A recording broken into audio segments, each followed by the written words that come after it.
the meeting of the regular council meeting, first meeting of the new year, Tuesday, January 6, 2015, 6:30. Madam Chair, Councilor Clerk. King, Present. Councilor Baker, Councilor Martin, Present. Councilor Wheeler, Present. Councilor Thomas. present. Remarks of the public on agenda items only.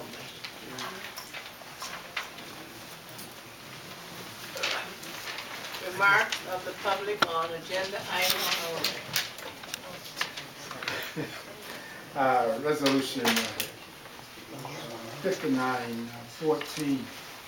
I'm trying to fathom it. Are we asking to accept $1,100,694 from HUD? Then at the beginning of this resolution, says a resolution to approve and accept the City East Cleveland fiscal year 2015 one-year action plan and authorize the mayor to submit said plan to the Department of Housing and Urban Development. I can't fathom this. Now, what are we doing here? Are we accepting 1 million? Are we submitting a physical plan to the to HUD for their approval? So just what are we, you have two subject matters here, and that's totally is not acceptable because you don't know which one you're passing. Are you passing, authorizing the mayor to submit a plan, or are you accepting $1 million or so? So I don't know whom drafted this, but it's a little, or as the charter says, that there must only be one person. And this is two subject matters.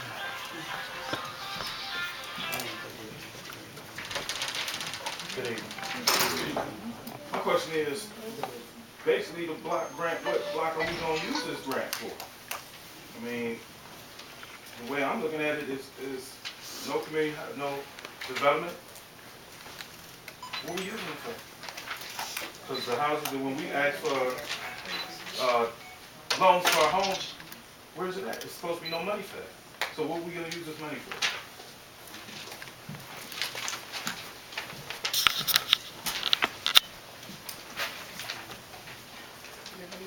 Anyone else?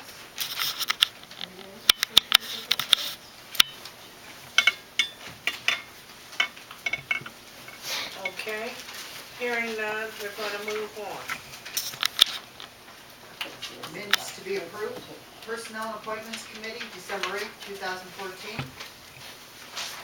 Madam Chairman, I move that the minutes for the Personal Appointment Committee meeting dated December 8, 2014 be approved.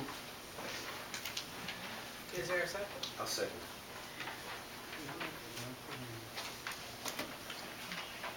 Madam Clerk? Councilor King, Yay. Councilor Martin, Yay. Councilor Wheeler, Yay. Councilor Thomas. Yay.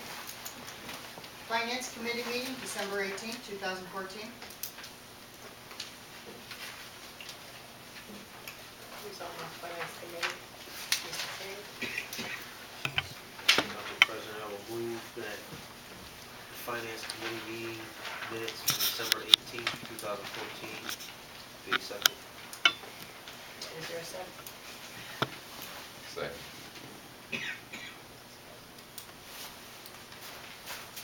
Madam Clerk? Councilor King, Yay. Councilor Martin, Yay. Councilor Wheeler, Yay. Councilor Thomas. Yay. Minutes of Special Council meeting, December 18, 2014. I'm so moved. Mr. Special Council meeting. Is there a second? I'll second. It's been seconded? Councilor King, Yay. Councilor Martin, Yay. Councilor Wheeler, Yeah. Councilor Thomas. Yeah. Hearings, conduct, and scheduling. There are none.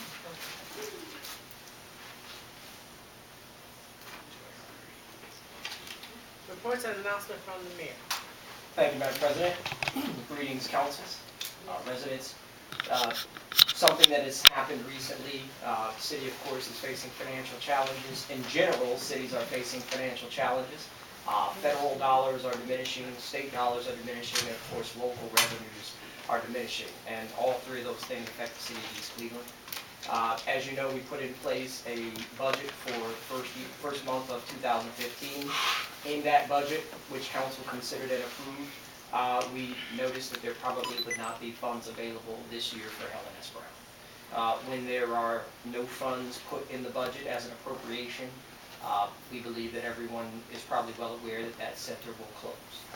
That has happened, and council, you probably know, and Councilwoman Thomas has participated, there have been some meetings with Cuyahoga County Department of Senior and Adult Services, with the Cuyahoga County Executive's Office, with the Western Reserve Area Agency on Aging, with the New Life Cathedral Church, and with some folks in the community. Essentially, for several months, we've been asking nonprofit senior agencies to step in and help us run our senior center to take it off of our books, similar to the arrangement that we have at the Martin Luther King Civic Center with grant funds and the management of the Boys and Girls Club. We were not as successful with that, but now it appears that we announced the closure and the facility is actually closed. Those partners, ironically, who we worked with months ago to consider taking over the center, are now stepping up to the plate. So it appears that, I hope that sometime in the month of January, and the next week or so, we will certainly have the Meals on Wheels and some congregate meals restored. Definitely before February, can't say definitely, but I think before February, the center will be back open under a nonprofit. New Life Cathedral is putting those things together, and we hope to bring funders to the table. And in situations like this, sometimes the center is better off in the future than it has been in the past. And it looks like that this might shape up to be one of those scenarios where there is actually more programming and more resources available to our seniors in the future than there have been over the past 6 to 12 months. So just so you know, we are working on that, and it'll be open soon. Thank you, Mr. Mayor. Old business? There is none. New business? Pardon? Confirmation of appointment.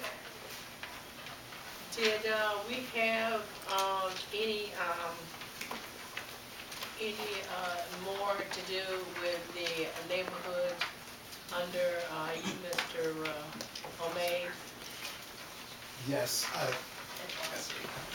thank you, Tony, CAC. Madam Chairman, the CAC has not met as of yet, as you are very cognizant. Each time before, which was Christmas, and now hopefully in January, we will be meeting in January and be sworn in, because they have not been sworn in as of yet. I have contacted some members to let them know. Hopefully, we will be meeting in January this month and be sworn in and move forward. I appreciate your asking for. That's where we are at the present time. I look forward to that, and keep me posted. I shall. Okay. Receipts of communications and petitions, are there any? Yes. First, there was a letter to the Law Department from Councilor Nathaniel Martin regarding an investigation of the codified ordinances of the City of East Cleveland. 5-point general offenses, 525.12. On January 5th, 2015, Councilor Martin received a response to said letter from Will Hemmons, the prosecutor, regarding said letter, requesting some information to go forward with investigating his request.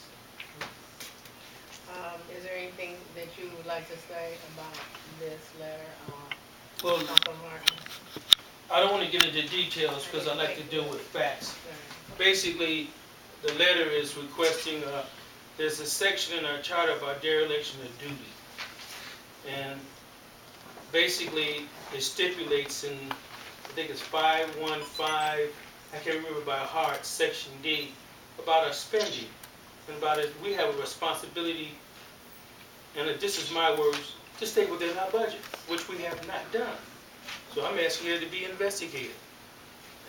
And this is not personal. This is a business, this is a corporation. So I'm asking it to be an investigation. I do know this. When Eric Brewer left, we had a $400,000 deficit. Over the last 5-6 years, it's bloomed from $5 million to $7 million.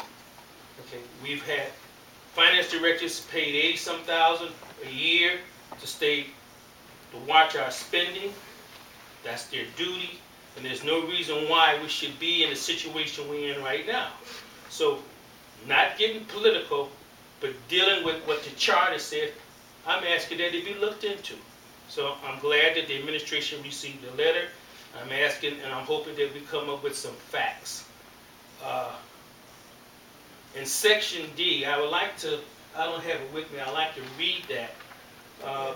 But it specifically states that it's a responsibility of any administration to stay within their budget. Okay? If we got $11 or $12 million budget, and we're constantly overspending, we have to look at that. I guess about 6 or 7 years ago, before not David Yost, but Governor Casey came in, he said he was going to cut the local government fund. So we knew that was going to be cut. So what a council does, and hear this, what a council does is they give any mayor a budget. That goes back to my beginning with Wallace Davis and them. It is their responsibility to stay within that budget. Okay? You know what you're getting. You have a finance director that's getting paid daily. She works 5 days a week, 8 hours a day, to let you know what's going on with that budget. So when we don't stay within our budget, we're being irresponsible. We all have to take the blame for that. We just can't let it slide. I've held back on this for years, trying to work with this situation. But when I see Helen S. Brown closing, when I ride down the street and I see potholes not being filled, I need to say this, and it's related to all of this. 2 weeks ago, I had an opportunity to be here on a Friday, and I spoke to Michael Smedley downstairs, and my clerk came down because she knew I was downstairs, and we had a good conversation, and said this guy wanted to donate 20 to 30 tons of coal patch to the city. He didn't really want to give his name, but he said he would do that. So I went upstairs and took Smedley with me, and he would confirm this.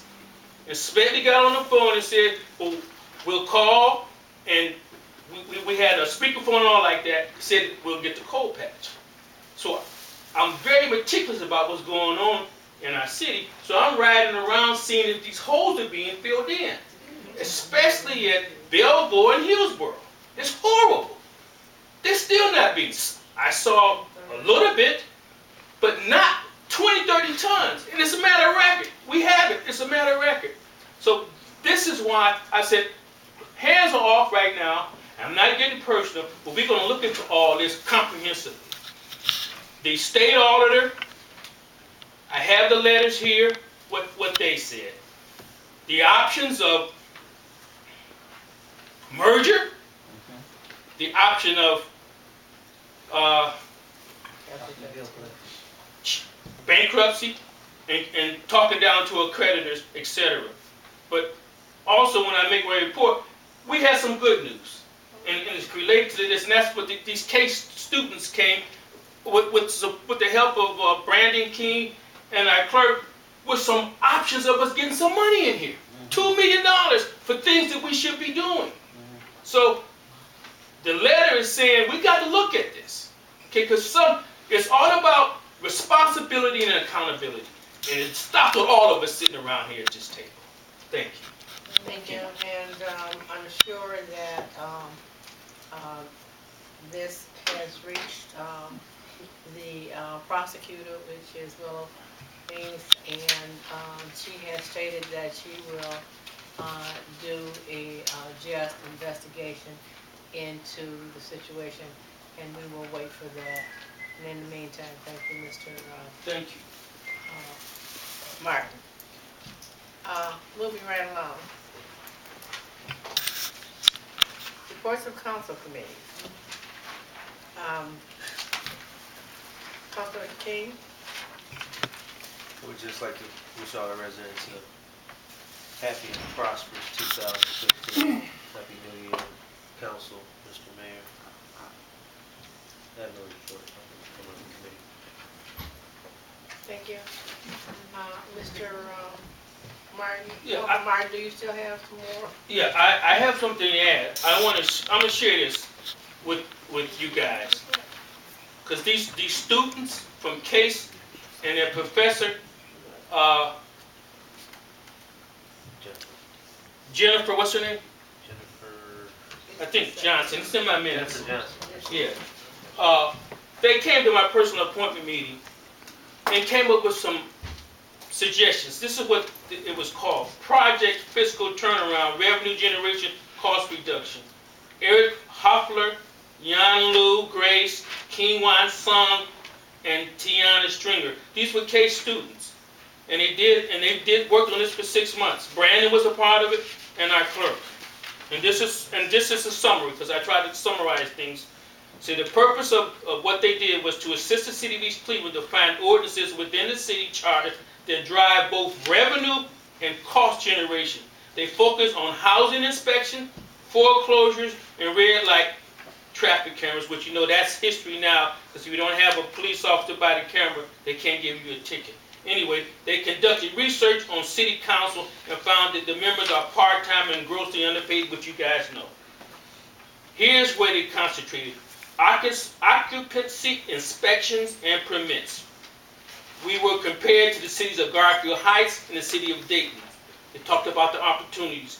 Increased revenue, new streams, increased revenue stream, increased revenue, new streams of revenue for the city. Public safety and community development. Implementing occupancy permits and inspections will bring positive revenue for the city of East Cleveland. They estimated close to 1,564,000. This is just implementation of occupancy permits and inspection, something we don't do. Occupancy permits and inspection. Housing foreclosures, they talked about that. Basically, if the banks are forced to pay to maintain foreclosed property, they have a constant incentive to turn our property around and sell it, something that we don't do. This is where the conclusions, and we have the study in our office. It's about 60 pages, but I summarized it. They talked about the elimination of the camera debt expenses. We owe, I think, something like, you've heard in the paper about so much money to the red light cameras, $600,000.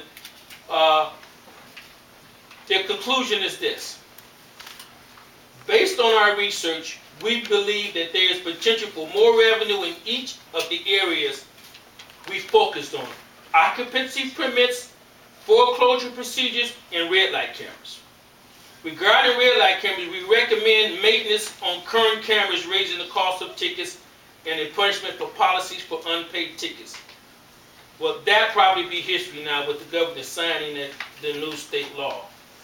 For occupancy permits, we recommend drafting an ordinance for mandatory occupancy permit, mapping out specific fee schedules, and hiring inspections. This is where they talk about us bringing some revenue in. For home foreclosures, we recommend implementing a registration system and streamlining the administration procedures and oversight to one department. Overall, we have done ample research to discover specific areas that can generate revenue, which is what we need. However, there are several steps and actions that must take place in order to have effective results. There is no denying that the above-mentioned recommendations require initial investment by the city of East Cleveland. The first step will be to meet with other council members and determine how much they are willing to invest and do in order to reach full potential. Other stakeholders involved, including the citizens of East Cleveland and the mayor, must be convinced by our proposal. Well, in the report, it basically said that we could raise 2-3 million on that. That's a start. When you think about the options that I spoke about earlier, merger, bankruptcy, and sit down and talk with our creditors in debt. Those are the options that are sitting on the table right now. My talk with a lot of the constituents here in East Cleveland, they do not want a merger. When I went to Kevin Conwell's and Jeff Johnson's meeting 6 or 7 months ago, and I had my meeting on my own with Dr. Krumholz from CASE, from Cleveland State, and the people from CASE and the experts, they basically said that if there were to be a merger, there has to be a vote from the citizens of East Cleveland and a vote from the citizens of Cleveland. And when I went to Kevin Conwell's and Jeff Johnson's meeting, and it was in the paper, they don't want to merge, and most of the people I talk to do not want to merge. This is not Martin, I'm just talking what the people say. So the bankruptcy is, if we can't pay our vendors and our creditors, and we're cutting everything off, and heat's being turned off and all like that, we have to look at all these options.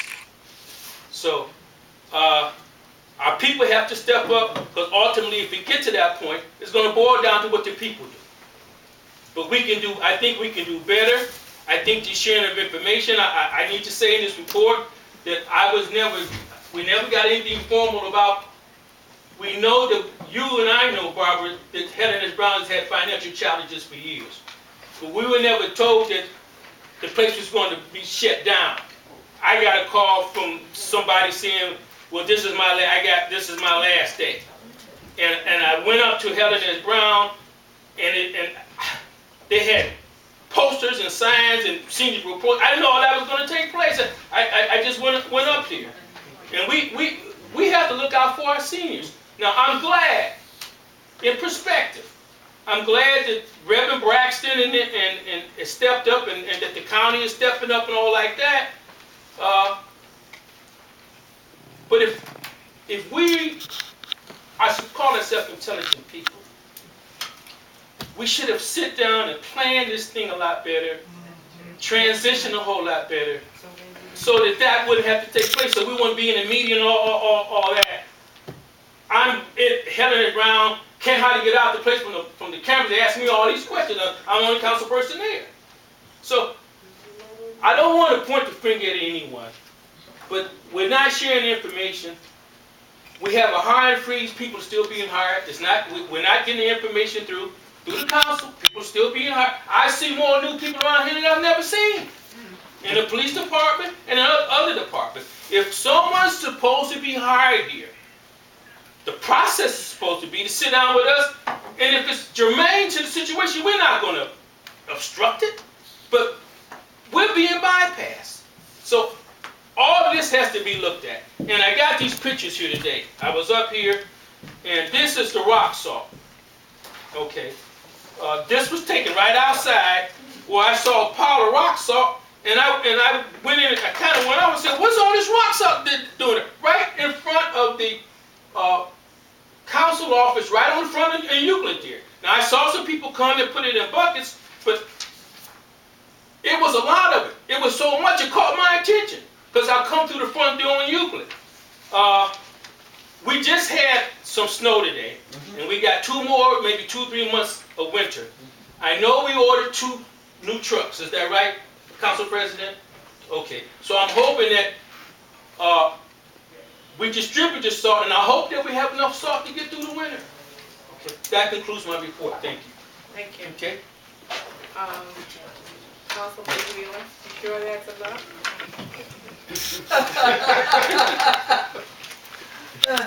Councilman Wheeler? Health and safety, none at this time. Okay. That brings us down to the Finance Committee. First of all, I want to say thank you to the council people that have been steadfast supporting me in the efforts that I have put forth and the challenge that we have had on the finances. And it's really been a challenge. And I was just informed this evening that our salt trucks have not arrived. Also that, our truck that we do have is down. Oh, Um, we're supposed to, there is, I was told, monies in the budget for salt. So we're supposed to have salt.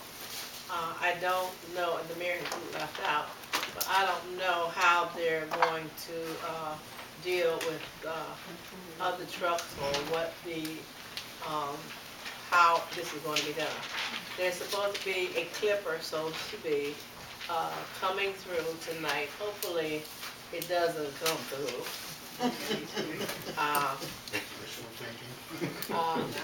Hopefully, that there is a plan in place, to distribute, salt on the hills, because we had a hard time last time. The finance committee,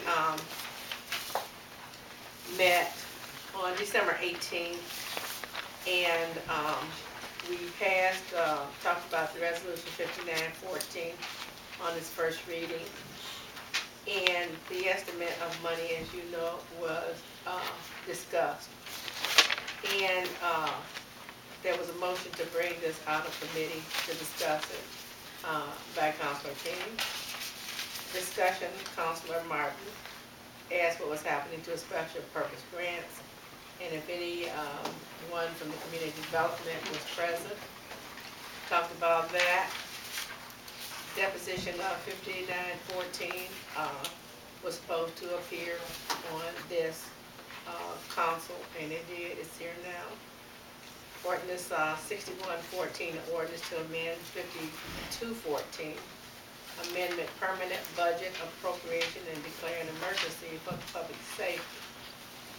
Also, a motion was, discussed, to bring out of the committee. Discussed, Councilor, Thomas asked the Finance Director Johnson to explain the ordinance. Director Johnson stated that realignment, the budget to come with amended certificate of resources on file with the county to reflect the amount that was distributed on, the certificate. A vote was called, and, it passed. Excuse me. Deposition of resolution 6114 appeared on December 18th, special council meeting. Resolution number 6314, a resolution authorizing the city of East Cleveland, participation in Cuyahoga County Budget Mission Tax Advancement Program for fiscal year 2015 and declaring an emergency. Councilor Thomas asked for a motion to bring this out of the committee, and it was done. Also, Councilor Thomas asked Director Johnson to explain what this resolution represented. Director Johnson stated that he was glad that, this question was asked because there was some concern by the residents. And this will allow the city to receive money on a monthly basis from the property taxes collected by the county instead of into batches, as they normally do, thus giving the city more cash flow. There is no penalty for, this, and it was supposed to appear on December 18th, special meeting.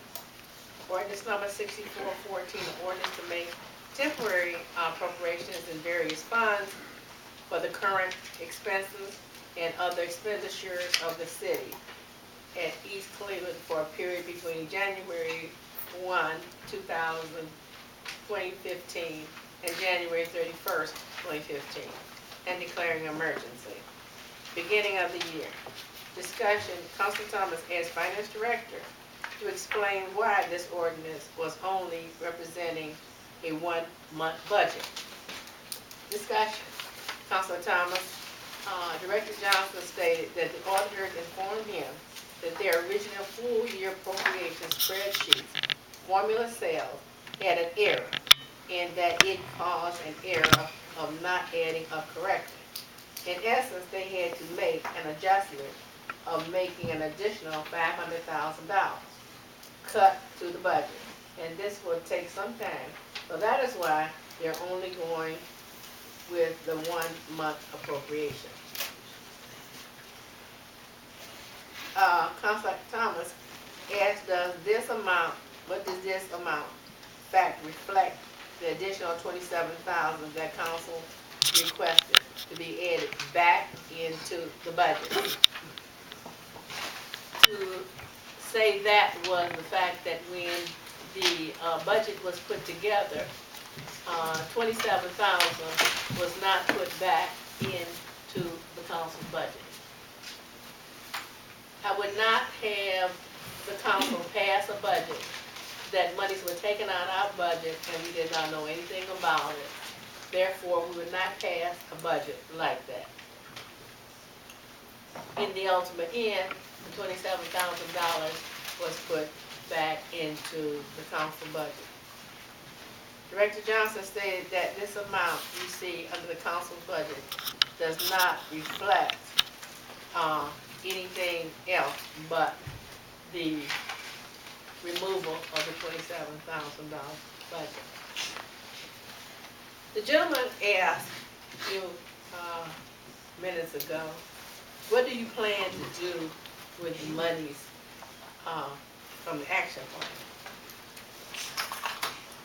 There were 2 meetings held in 2014. Each meeting was for the participation of residents to say what they wanted to do with that money. The first meeting that was held, approximately 8 people showed up, along with the administration staff. Second meeting that was given, my counselor, Counselor King and Counselor Wheeler showed up. I don't think there was anyone else in that meeting, or what, am I mistaken, Counselor King? Yeah. Okay. The purpose of this is to make sure that you have an idea of what is going to happen with that money from HUD. You got houses that you want to be torn down. You got other things that you need to be taken care of. If you don't show up and show out, there is no reason or rhyme but something to come up and be passed because you are not a participant. So, if you want to ask a question, I'm giving you an answer. Because and this is not just the first year that this has happened. It has happened time and time again. And in afterthought, when it gets up here to the council, it's why? How come? Well, that's on you. We need you to stand up and be accountable. If these things had happened in Cleveland Heights, and happened in Parma, and happened in Euclid, they're there. The meetings are overflowing. And I'm not blaming anybody, because it's only us that gets the repercussion to let someone take that money and do what they feel is necessary to be done. When they asked, is this what you want to do with it? It was a list, and it was available to everybody to look and see what they wanted to happen. So, having said all that, I gave an answer, and as far as anything else taking place, I want to also say that I attended the meeting with the county, and the mayor was on a conference phone call, and The things that were planned there could have been, as Councilman Martin said, done a long time ago. I was also led to believe that we were seeking grants. The young lady that was proposing to help East Cleveland 3 times was turned down. The help was turned down when the county was to give their help. And the reason that was given, and this was by Mr. Kevin Valentine, the reason that this was given is that he did not want to accept the help from the county because it would interfere with what he was doing with Case Western Wood Reserve, which, as you can see, was nothing. This man was making $55,000 to almost $60,000, and I didn't see not one grant. But I'm not trying to kill a person that's not it. I will say that to him. These are the kind of things that goes out but don't come in.